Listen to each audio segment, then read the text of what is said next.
Hello, Cyber Gang, Cyber Fam. Welcome to Ask the Howlers special edition with your host, Rick McElroy, Principal Cybersecurity Strategist for VMware Carbon Black. James is off on a little bit of a broadcast break today, but I can assure you he'll be back to host all the future Ask the Howler live events. I wanted to welcome everybody to today's broadcast where we're going to be talking about stress and burnout in the industry. You know, according to the latest incident response report put out by VMware Carbon Black, 51% of professionals that responded said that they had experienced significant burnout and stress over the last 18 months. And I think as humans, we can all say that and commiserate. But more interestingly was that 65% of those respondents said that they were either seeking a new job as a result or quitting their current job as a result of being overworked, stressed out, and burnout. So how can we all become more resilient and better able to manage our own burnout and stress, as well as helping our peers and teammates when they feel the struggle? I can openly and honestly say I have felt both. And one job in particular took me a while to shake off before I got my legs back underneath me and felt effective again. My own personal journey started with an amazing talk that Chris Nickerson did at DerbyCon a few years back. I thought it was very honest and very brave, and Chris inspired me to get out and speak about the mental health side of InfoSec. Subsequent to that, you may have seen some of my talks at Black Hat or at RSA, where I'm really pushing forward the human side of InfoSec. I've also lost friends and colleagues along the journey. I recently had a former coworker, who died due to depression and some stress in his own life, and it's affected me deeply. And so I want to ensure that we're all here together, we're all healthy, and we continue to move the ball forward in information security. And so that's what we're going to talk about today. And I'm very pleased to bring in our two guests. The first guest, Amanda Berlin. Amanda is a senior incident detection engineer for Blumera and the CEO of the nonprofit corporation Mental Health Hackers. She's the author for a Blue Team Best Practices book called Defensive Security Handbook, Best Practices for Securing Infrastructure with Lee Brotherston. Please welcome Amanda to the stream. And in the third seat today, we have Karen Worstell, a longtime friend and colleague at VMware, our senior security strategist, who is the former CEO of W Risk Group, founder of Mojo Maker for Women in Tech. Karen has over 30 years of information security experience, building teams and leading teams, including 10 years at Microsoft, AT&T Wireless, and Russell Investments. Friends, welcome to the broadcast. Thank you for joining us today. It's amazing to be here. Thanks, Rick. Yeah, absolutely. And what a topic. I think the timing is good. Lots of people focus cybersecurity awareness around the problems in InfoSec. However, I think one of the fundamental opportunities that we have in information security is to better take care of our people and better take care of ourselves. But I wanted to start with a question for you, Amanda. What is burnout and what are some of the symptoms that people report? Oh, so burnout, I think a lot of us have experienced it. And I mean, Rick, you mentioned yourself, right? Also. So burnout is just the overwhelming, just you don't want to be at your job anymore. You don't find enjoyment in it. And, it may spill over into other parts of your life. Because I mean, we're behind a keyboard all the time, in our jobs. So it can be really easy to just sit behind that keyboard and pound away at it and then just, kind of fall down that rabbit hole of thinking that you need to be on 24/7. And, it's just, I mean, it leads to depression. It leads to, other mental health issues. And, there's I think a lot of people have experienced it in one way or the other, or, at different levels. You could start to sense a burnout maybe earlier on and be like, okay, well, I need to take a step back or take a break. And then sometimes it's just too late. And then you can't take, you just nope out and go find something else to do. Yeah, that mine is, I always say it shows up in weird ways. And, I'm a former vet and, obviously have a family of veterans and we deal with PTSD. And so sometimes we say it just comes out sideways. And for me, one of those is being angry at inanimate objects for no reason. So, if it's a phone, maybe the phone has been thrown before, if it's, something a fork that I drop in the house, then that fork's going to stay there for 2 weeks. But, Karen, I know we've had a lot of discussions around this topic. I mean, we've podcasted about it. We've led sessions at RSA. What are some of your personal experiences with burnout and fatigue? And what are some of the ways that you've developed to deal with those? Sure. Yeah. One of the things that I admit with a certain amount of trepidation is I did burnout not just once, but twice. and part of it is because I love my work so much. I'm a driver, and you combine those two things, I can go into override mode and I can stay there for a really long time until I've just absolutely slammed into the wall.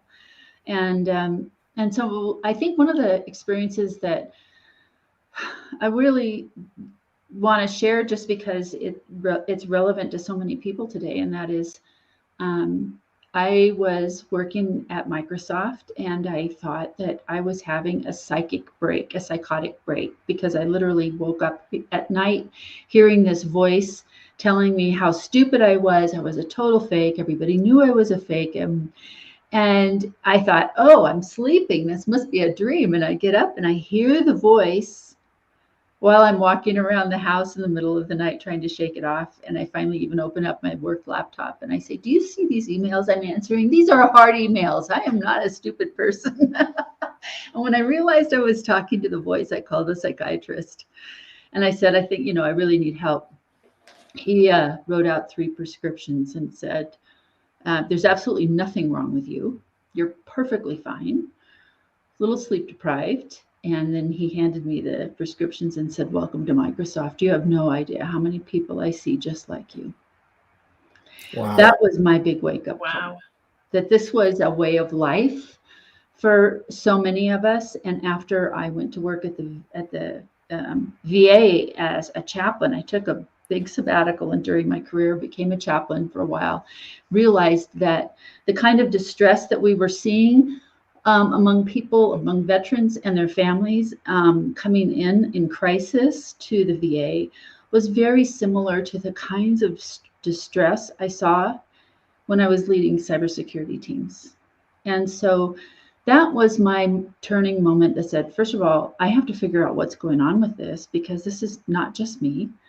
And what can I do to help? And what do we need to, what changes need to happen? And I think that's really what got me started on this whole path. And so I left the VA and came back into cybersecurity, working primarily on trying to find the root. And the thing that I do, you asked me what kind of things that I do, knowing that I'm a driver and knowing that when I'm doing what I love to do, I can just kind of like go into ever ready bunny mode. I have to be more self-aware. Like I literally have to have a practice of self-awareness to understand that my body needs water and I'm thirsty, or that my body is really tired and I need to go to sleep. So that's part of it. I think, there's so many things that we can do, but being kind to yourself and they say one of the things that we find the hardest to do is to forgive ourselves and to be kind to ourselves. And I think that's something that every single one of us can kind of like just think about a little bit and see what it's like. Am I treating myself the way I would want a loved one to be treated? And if the answer is no, then think about that and what we can do to change it. Yeah, we don't often practice that self-love. I know you talked about, developing a check-in with yourself and ensuring that you're okay and you're hydrated from a mental perspective. And I would just say, my experience as a male who got out of the Marine Corps, we don't address that very well in the Marine Corps. You just suck it up and stay on mission until like you kind of punt it down the road, if you will, right? And then I walked into a very male-driven industry, not an active conversation in the late 90s, right? And so I imagine for yourself, Karen, and also for you, Amanda, being a woman in the industry probably presents its own set of unique challenges and stressors, along with trying to change some of the culture that Karen was referring to, back in the day where it was suck it up, do the work, and and then eventually you'll quit or die of a heart attack or some sort of stroke. So so I know we're all on different career journeys. We've all been doing this very time. But I mean, are you encouraged, Amanda, by some of the work that you're doing? And I know I see you at almost every hacker conference that's out there. Is it an active conversation, or do we still need to push the ball forward? I think we will always have to push the ball forward. There's just people that until it hits them personally, I don't think they take an active role in the conversation. And I think with every outreach we do, every conference, every event like this, I think we reach more people. And that's why we have the program we do, because I have over 100 volunteers now that will give talks and answer questions, and all of us are just in the InfoSec space, right? We have maybe two legitimate mental health professionals, but the rest of us it's just peer support. It's nice to know that somebody's dealing with the same thing. I mean, like Karen said, I do the same thing. I drive, right? I will head down in my work nonstop. And then you come up and take a breath. And oh my gosh, I definitely haven't been treating myself super well. And we're definitely our own worst critics. And I think that's very prevalent in tech space. Yeah. We hold ourselves to a bar that we would not hold other people to. Yes. And I think we also assume that we're the only ones who struggle to meet that bar, right? So it's just, you would be forgiving for anyone else, right? You're oh, no problem. We've all been there, but for yourself, it's just, not as acceptable. Right. Yeah, especially I found when I hit the director level, and then senior leader, and then obviously building and running programs, the idea of again, going back to the Marine Corps and how they train you, it's leadership by example. So you can't show it, and all of these. So you're kind of just trained wrong, right, as a human. And then I think one of the areas I've been keenly interested in is looking at the continued stress in InfoSec, right? So we can even set, I think, the pandemic aside, because that's been, hugely stressful for humans across the globe, right? I mean, lots of changes. It's a pandemic, very stressful. Most of us haven't seen something like that in our lifetime. But let's set that aside for a second and strictly talk about, the sustained stress that information security professionals find themselves under, especially, and I know our community, we do care about what we're doing. We do know that in some cases, lives are involved, billions of dollars are involved. We set a high bar for ourselves, and we set a high bar for our teams. But I've been keenly interested in looking at what first responders are doing, right? So they and the military does this as well. They actually take a time out after a highly stressful event. They do some, and I don't know that most security programs have built a checkpoint in for their employees where it's and I know I've done this, 23, 36, 42 straight hours on an incident, and then right to a meeting at 6:30 on Monday where you're expected to be on point. You got to, all of these things. So Amanda, talk to me a little bit, and I know you've been through mental health first aid training, but talk to me a little bit about what we can do to recognize some of those symptoms with our peers, and then what do they need from us? What support can we give them? I mean, you kind of said it, leading by example, just maybe trained the wrong way.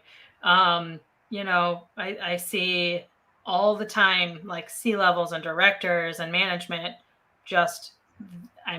their heads are down. They're putting in, 60, 70, 80 hours a week. And nobody's going to take that as an example of a healthy, they're going to be okay if I have a mental health day. it needs to come from the top. Like definitely just a company's leading by example. Like I can't think of, I think it was like Johnson & Johnson, and there's a couple of them where like their leaders actually take point on talking about their own mental health and the fact that it's important because, without the people, the technology is not going to do anything. It's just going to be left by the wayside. So why let all of that go to waste when you could put more time and effort into the people that are working on it? I think it's like for every dollar spent on, improved mental health care and taking that time and effort, you get an extra $3 in return. So, Wow. yeah, just putting in that time and effort is, I mean, if you want to equate it to money, go, feel free. But it's going to be, everybody's going to be happier, healthier, and put out better products. And, the quality of the work goes up. I mean, if you look at your own stuff, the quality of your work is always better if you're in a better headspace. Yeah. So I think that's definitely something that every company should be doing, is just leading by example from the top. Yeah, I remember the first boss that I ever had, and it was my fourth job. It was well into the 2000s. It's probably 2010 or something, that said, you need a mental health day, and meant it. And was like, no, but for real, it's a super, we were going through, the business was downturning. We were laying people. It was bad. Like as a leader in the company, you just felt it every day walking in. Right. And so I remember like, wait, I'm allowed to do that. And then when I felt the freedom around that, like I can actually do that and tell people I'm doing it and not go get my phone. And even a day, even 2 days on the weekend of doing that was extremely helpful. And since then, it's a practice I have on my team. If you need a day, we'll cover for you. That's what a good team does. And Karen, I know you've recently blogged, about this particular issue. So for leaders out there, for people who are, maybe not a manager yet, they're a supervisor working towards that management position. Do you got any tips or tricks for starting those conversations with employees? Is it something you discuss during one-on-ones? Like, what's your approach to that? Yeah, that's a great question, because you know what? Even for managers and even for chaplains, one of the hardest conversations is to have a really authentic conversation that says, "How are you doing, really?" Because if the answer comes back, "I'm not doing well," something inside us goes, "Ugh!" Like, what am I going to say next? What am I going to do now? Well, how do I not mess this up? I think we have a lot of fear around what am I going to do, and am I going to screw it up? And so what I would say is that the thing I've learned again and again and again, it's so important, your presence. And the fact that you actually are stepping into that space with another person in a caring way goes 99% of the way, right? If you are coming from a space that says, wow, I mean, it's perfectly okay to say, wow, I had no idea, and I really don't know what to say. That's perfectly okay. The fact that you care enough to even step into that space goes so far to help another person. So don't worry, I guess, if you're not practiced in all of this and it's not something that you're familiar with, don't worry about not having the right tools. The main thing we all need is to learn empathy and to care enough to be present. And being fully present with another person, we all know what that feeling is like when we're surrounded by people every day that are there, and we're transactional, and we have all these things going on. But then you step into a conversation with a person who is fully present with you in that moment makes a huge difference in the day. So I would say I'd start there. Yeah, I like that. Hey, Amanda, I know Mental Health Hackers is 5-6 years old now. Is that right? We got our 501c3 beginning of 2019. Oh, wow. I thought it was a little older than that. No, the first DerbyCon we did was 2018. Yeah. But yeah. So 2 years, you're up to 100 volunteers, right? How can people get involved with mental health hackers, and what does that look like? So you can email us. It's info@mentalhealthhackers.org. And we just have a Slack group. I mean, because of the pandemic, it wasn't super easy to do a lot of stuff. We had to shift. And we couldn't really do what we were doing at conferences, at online conferences, because I mean, everyone was tired of being on Zoom meetings. And when you go then to, an online conference, you don't want to just like go to another Zoom room to be around a bunch of strangers. And no, that just doesn't work like that. So we've opened up some other stuff. We're doing a painting thing, our second Hackers Who Paint. And it's nothing like hackery related. It's just the fact that it's just a bunch of us getting on a call and following along like a paint thing. So that's really super fun.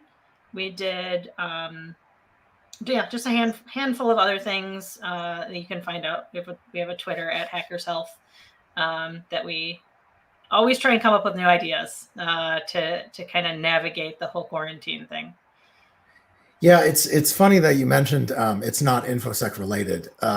It's one of my big tips for people, because I know early in my career, like I'd be at a barbecue and someone would bring something, and then next thing you know, I'm like cybersecurity dude, and then I was just like, I could hear myself, but I couldn't stop it initially. Yes. and then I had a couple of good friends that were like, bro, like just stop, dude. Like, do you have any other interests, right? And then I was like, yeah, I do, but this is the thing that I love like the most, right? Out of all the things that I do. And so I think putting that down, whatever else. And I really enjoy pursuits where I don't know what I'm doing, and I'm a bit of a novice in, or that I have to put a round of studying into.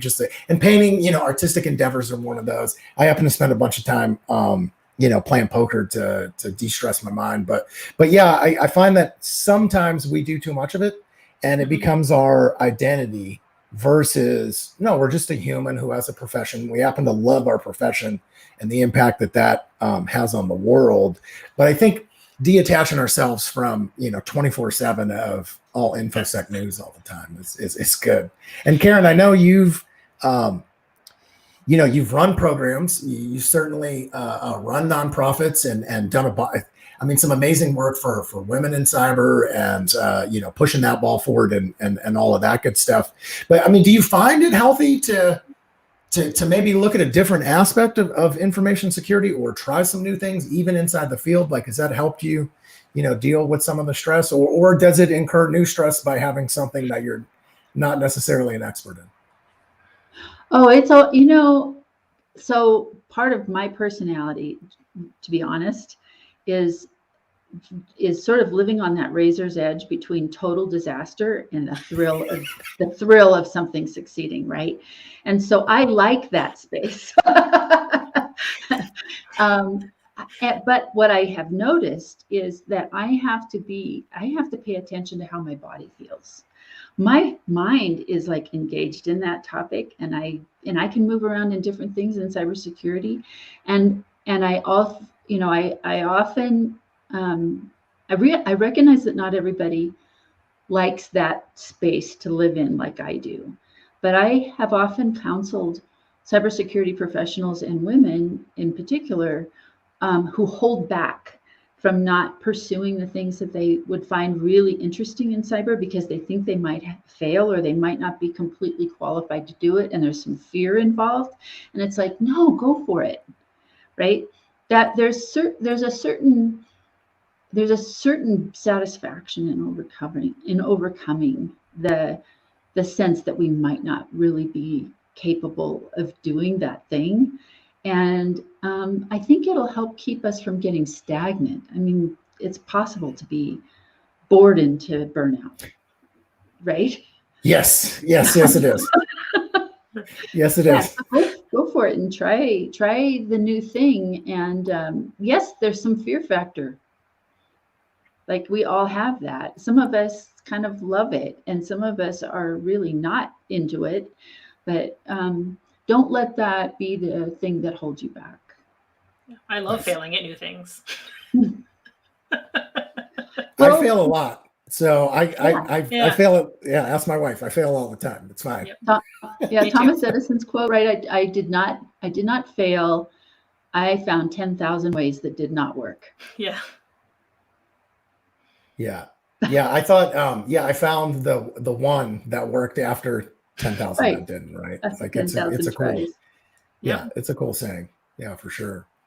So Amanda, we're looking at, hey, we're maybe going back to real world events. Are you guys targeting, any of the conferences next year to be in person?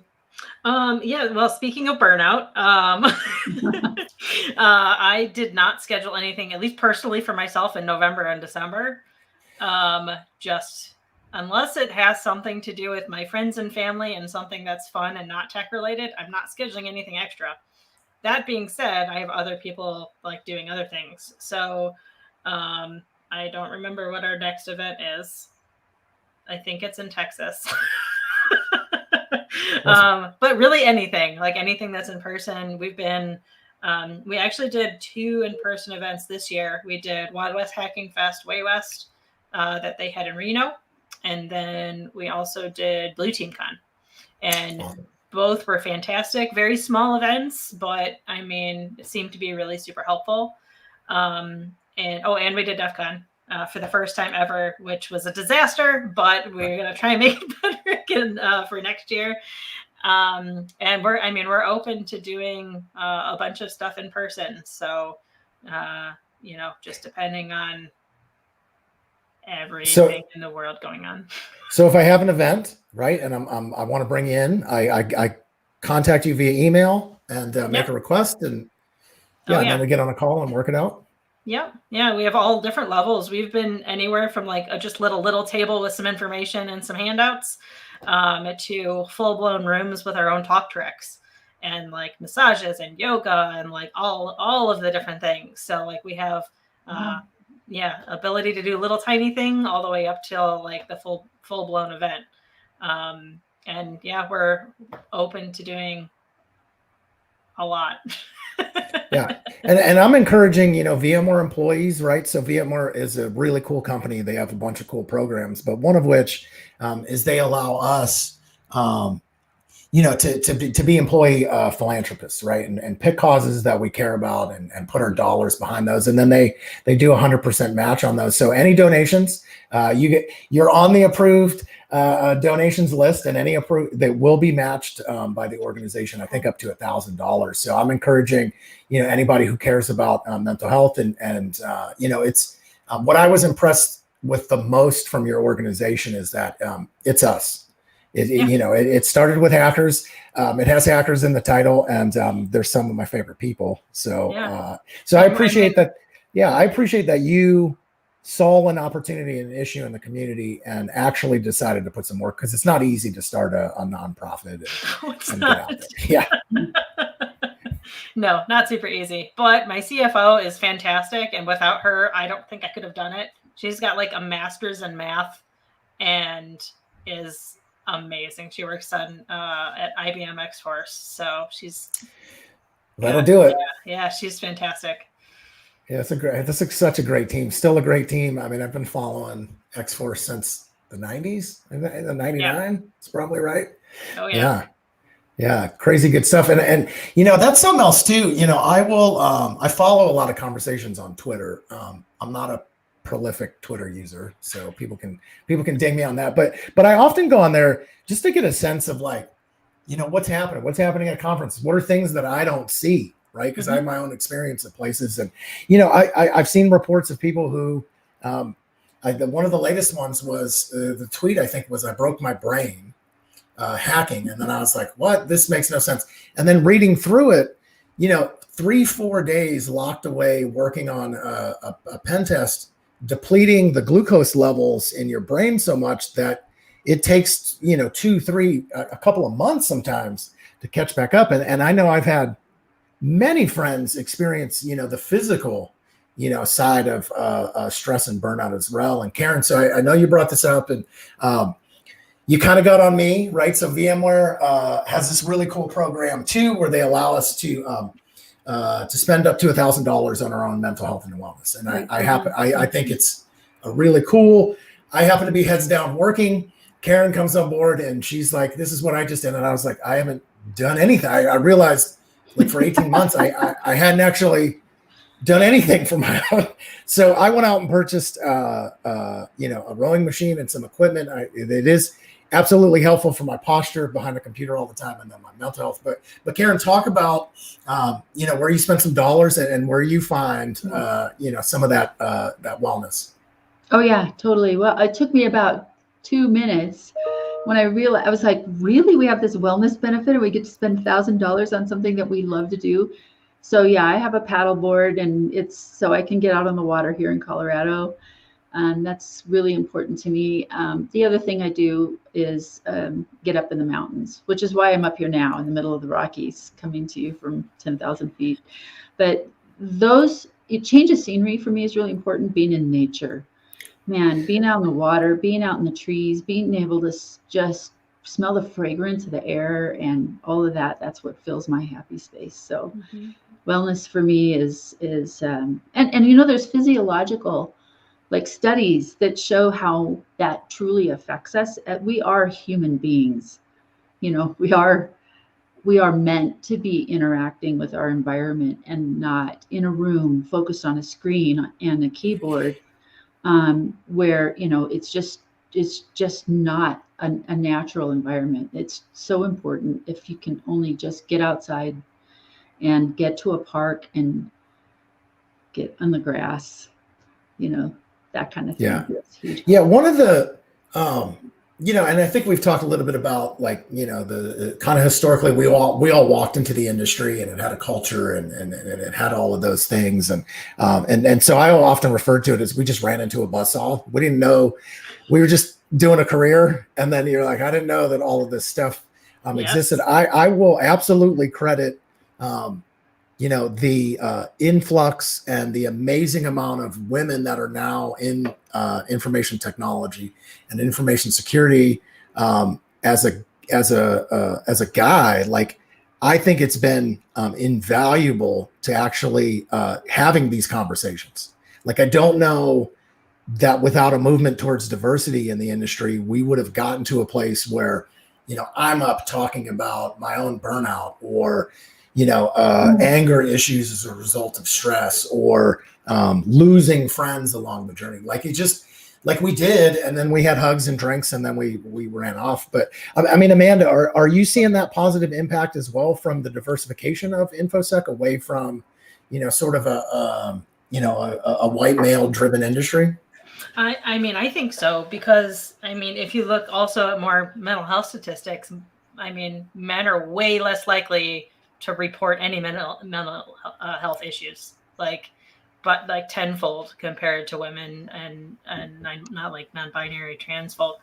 And it's, that's what, like at least 90% of our industry, right, is male. And if, I figure why not start the conversation, right? I get a whole bunch of, nerds trapped in a room. Right. I'm going to make them think about it. But yeah, it seems to have shifted a lot lately. And everybody's been playing their part. And I can tell you, I've never been my shoulder's never been cried on by so many guys in hoodies before. But it's fantastic. Like just the fact that they can, and so many people now can feel vulnerable and not feel attacked is a huge culture shift compared to, even when I started in the industry. And I think we have a long way to go, but it's getting much better. Yeah. I think a lot of it too, though, is generational. Yes. I agree. Because looking back at the women that were kind of in my cohort, we ended up being tough, trying to be tough, not trying to make it a better, kinder, softer workplace. We saw what was going around with the men in the workplace. It's like, okay, that's the standard we have to basically live up to. And so I think it took it took the Gen X and the millennial and now Gen Z to come in and kind of go, hey, I'm not in for that. Like this, we don't have to live this way. And I'm like going, ooh, right. Mhm. It wasn't always an option.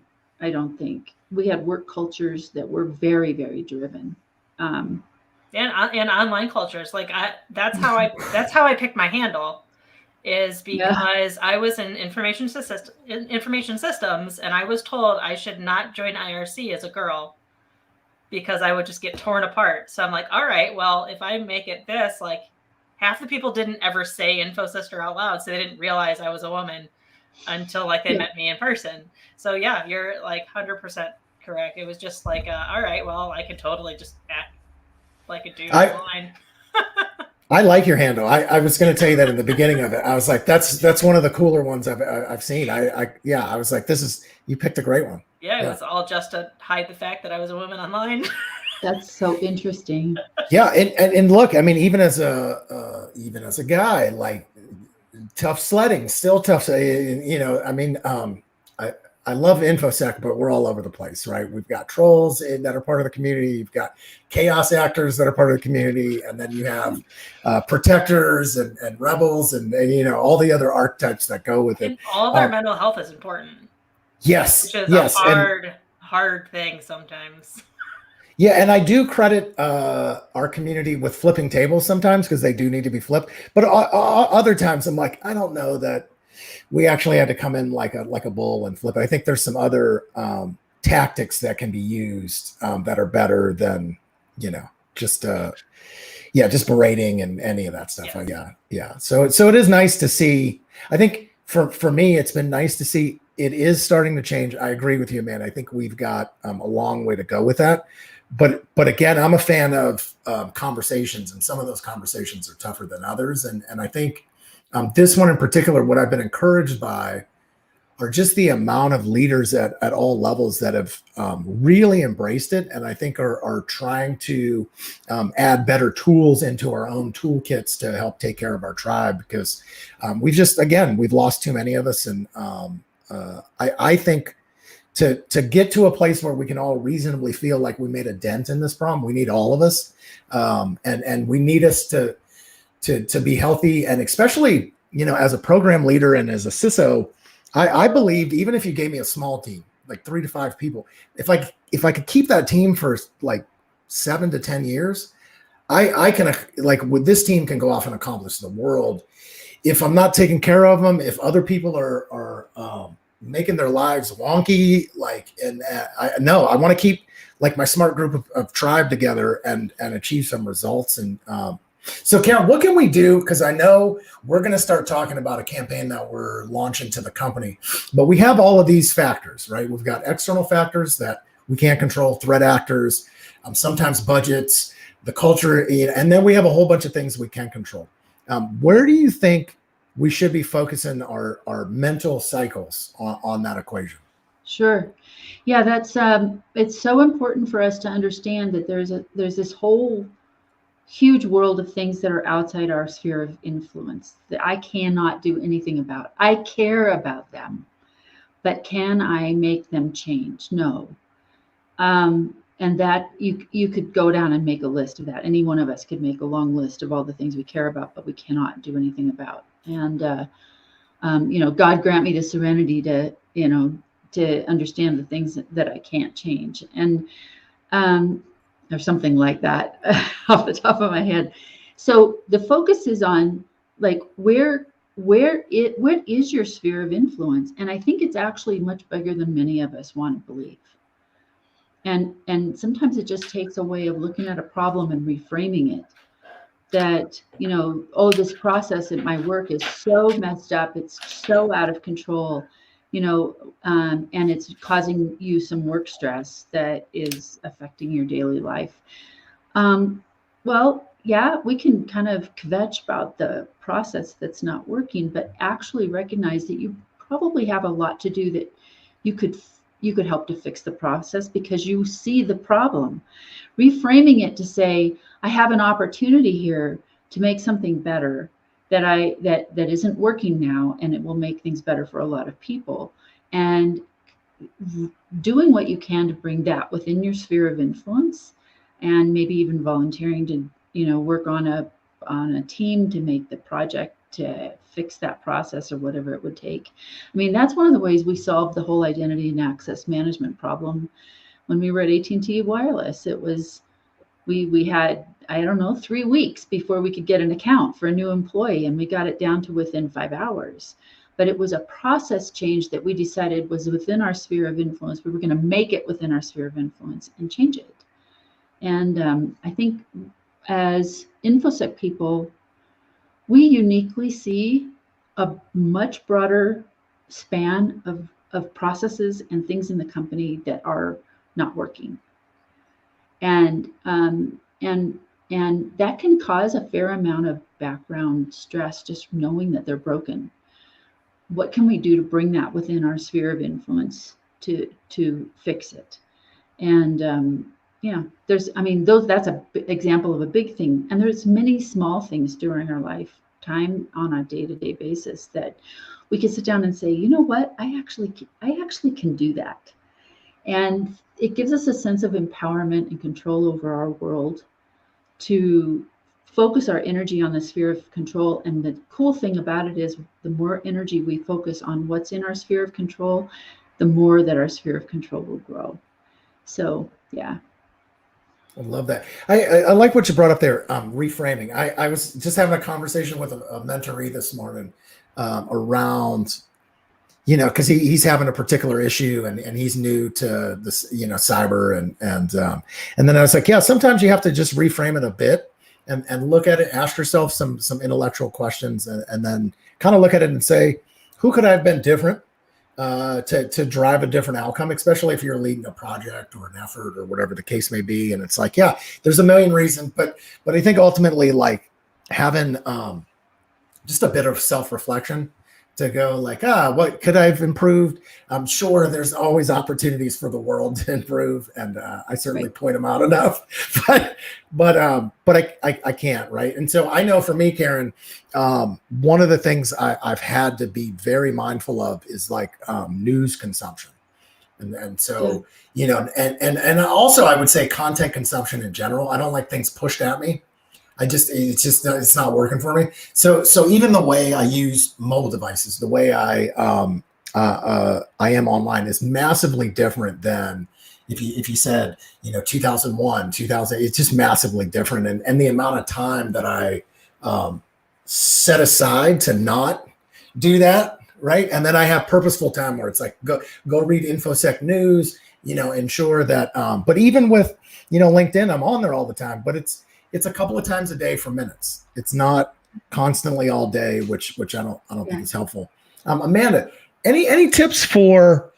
So we have a massive influx of new talent coming in, and it's something I'm super passionate about.